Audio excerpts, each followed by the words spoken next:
I'm Connor Old and welcome back to another episode of Forgotten Oscar Films. And this week we're going to be looking at the 1973 class of movies with a year that's very strange to the Oscars, but a film that's very resonant of the 70s. I'm talking about 1973's A Touch of Class.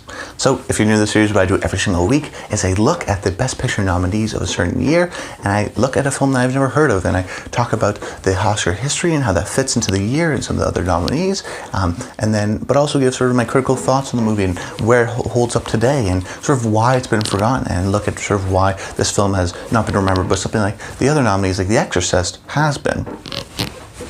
So, transitioning into sort of the 5 nominees, this is a very interesting year for the Oscars because there were 3 comedies, 1 horror film, and 1 foreign film. So it's very strange to see because that would almost never happen today. And actually, the 3 highest grossing movies of the year were also nominated for Best Picture, something that we would also never see again. And this was a huge year for the box office, a huge year for film.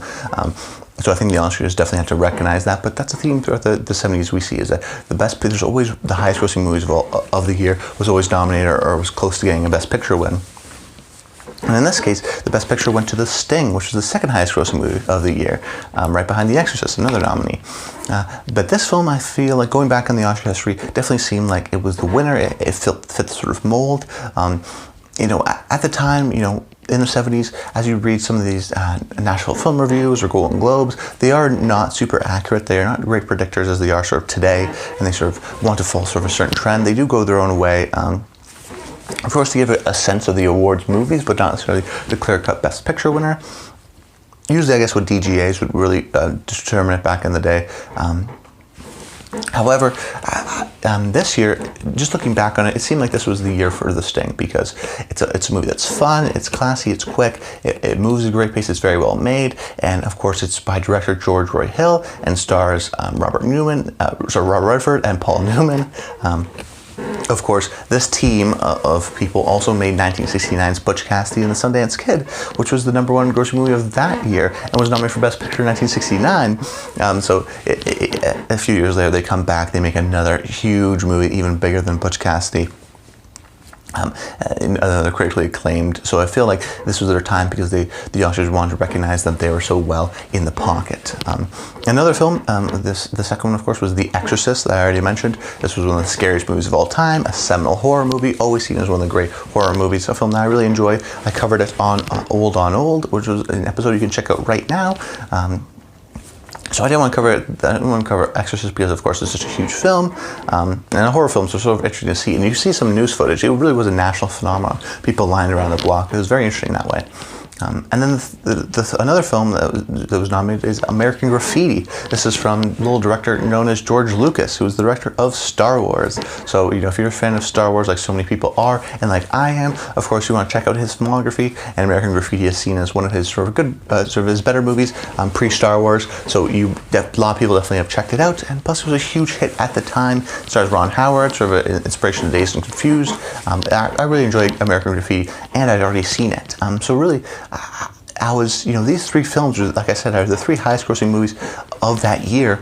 Exorcist at the time was the highest grossing movie of the time. It was a huge hit. I mean, it's really hard to quantify because today it's such a unique year because horrors almost never get nominated for Oscars now. Horror movies, comedies very rarely get nominated, even with 10 nominations. And the highest grossing movies of the year, forget about it. It's very rare to happen. I think maybe we were starting to see a little bit of a change. Get Out got nominated, Black Panther, but those have sort of social elements to them that I think's been like American Graffiti just really doesn't, or The Sting. Yet these are sort of huge movies that also get nominated and win Best Picture. With a class of only 5, but to understand some context of the massiveness of these films of this year, The Exorcist, adjusted for inflation, is the #9 highest grossing movie of all time. The Sting, not far behind it, is #19 on the highest grossing movies of all time. And for context, the Avengers Endgame just passed Sting. I think Avengers Endgame is like 17 right now, and Sting is 19. I mean, that's incredible. Of course, the international box office takes into account a lot of things nowadays, but at least domestically, it is crazy to think that The Sting is almost as big of a deal as Avengers Endgame. That was just sort of the state. And The Exorcist was even more of a huge deal. we think Avengers is this huge tentpole movie. Oh, it's going to beat Avatar, but really just through inflation, it's only 17. However, you also have American Graffiti, which I think is either 50 or 51. So really these top three movies in 1973 were also nominated for Best Picture, were also in the top 50 of the highest grossing movies of all time. So that's crazy to think nowadays that this was really such a huge year for film. So really my only options in terms of choosing what I would cover this week would be Cries and Whispers by Ingmar Bergman, or A Touch of Glass, Melvin Frank's A Touch of Glass. And of course Ingmar Bergman is a renowned Swedish director, very popular in the film community, especially within film buffs, and he's very sort of critically acclaimed. He has very sort of many essays. He did Persona and The Seventh Seal, very much classic movies. I think this is definitely of that ilk. So I had to sort of choose A Touch of Glass from Melvin Frank, and I really thought this would be a great episode because it sort of fits into the theme that we've been building throughout the 70s and even into the 80s of this sort of divorce comedy or sort of relationship comedies that we don't really see as often today. We see now there's always the romantic comedy, but this was definitely prevalent in a huge box office hit, and definitely certain upper middle class kind of New York or big city kind of relationship that was really hitting the culture at the time. So transitioning into my thoughts. Well, I really enjoyed the movie. It's very much of that ilk, but a very funny movie in that sense. I think there's sort of two different ways to interpret it because if you don't know, it's about this a woman played by Glenda Jackson, a divorced woman who's sort of looking for sort of a fling, a short sort of relationship, I guess you would say, with a married man. And at first it's very sort of consensual that they would go for sort of a weekend and sort of have an affair and then never talk to them again, and that would be the end of it. But of course, getting to that point, there's comedic situations that ensues, and there's different sort of scenarios that happen that make it funny, and then of course the film doesn't end after the one thing. It always leads us to something more. And like I said at the top of the show, this is very much of the ilk of the sort of Annie Halls and The Goodbye Girls and Unmarried Woman, except for the fact that not in New York, in London, but I think very much more of a comedy. Those are definitely more relationship dramas and comedies. They're very funny, they're very fast talking, they're very play-like. Similar to this one, it's something like Annie Hall, I would think is very much focused on the romance, where I think this one is less so. It uses these trappings of the romance and so this scenario to say certain things about the romance, but it uses that sort of traditional trappings of the romance for comedy. I think this being emphasis is for comedy.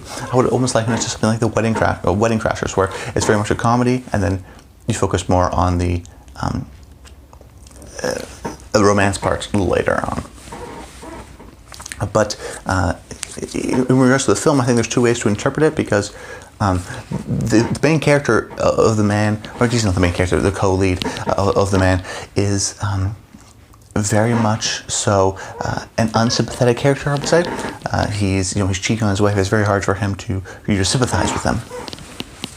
Yet what I think the film really understands, and the sort of what I interpret it, it's sort of its thesis of the film is really at the end, which I won't spoil, but I think the whole film is trying to say just the idea that this couple can't be together, that there's the idea, the infatuation of getting into an affair and having fun, and we see that at the beginning sort of vacation area where at the first night it's exciting and it's romantic and it's steamy, but then after you sort of start living with them for a little bit more, it's like, oh, this is kind of, you see the nitpicks and sort of the oddities of living with someone. You sort of the relationship elements come out. It's not as purely sexual as, say, something like an affair is. And I think that's what sort of the film is trying to say, and what the film is, the characters are always trying to chase. They're always trying to chase these sparks of romance that happen every once in a while, and they always come after these huge spurts. But I think that while there's no comedy in this sort of absurd situation that they get in, and it's one of those movies where you're always like, oh my god, like, because it keeps ramping up, and the craziness and the coincidences always sort of ensue, of course, because it is a movie and it's sort of structured that way, and very well structured and fast talking, and there's some really killer lines, especially from Glenda Jackson. She just nails them as sort of this great sort of sassy kind of this British woman, I would say. Sort of really understands and has her stuff together. But I think it's always that chase. It's always, especially from the man's perspective, George Segal, it's always liking the idea of, which I think sort of taps into human nature of, the new thing, whatever's new is glossy and shiny and the next best thing. Compared to what you have at home with your kids, you always sort of long for that, and it's always that chase. And this couple, I think the film understands and trying to show us that they're not meant to be together, but it's still always enticing, and there's always that chase, and it's always going to go on, and almost like an endless cycle, despite him sort of destroying his life in certain aspects for this woman. It's very interesting in that sense. I thought it was very funny. It's not of the like. It's not like, and I really loved Unmarried Woman. It's not really of that. I don't think it has certain. Doesn't talk about it as much as that, but I think that sort of central idea is really interesting, and also has some really great funny moments, because comedies of the 70s, sometimes they work, and classic movies, sometimes they don't, but this one I think has some really funny lines and worked in that relationship sense. But why doesn't this hold up? It's from director Melvin Frank, which I think if maybe you're a comedy history guy, you would understand him, because he's got, he was nominated 4 other times, 5 including this, I think, in 4 different decades. So that's an incredible history for him, in comedy, mostly for writing, and he didn't direct until later in life, and he died soon after this. So he's not a huge director that people love, and I haven't even heard of his other movies that were nominated. So maybe if you're a comedy fan, you'll go check it out, but I guess he's a little bit before my time.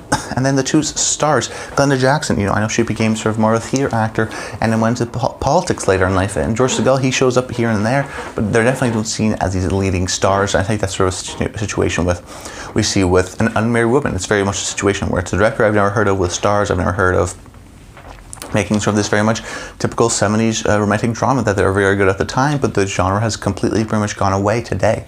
So that's just my thoughts on that. I hope you guys enjoyed the episode. Maybe that's the reason why it doesn't hold up. Comment below, let me know your favorite movie from 1973. That's about it. I hope you guys enjoyed the episode, and until next time, stay tuned.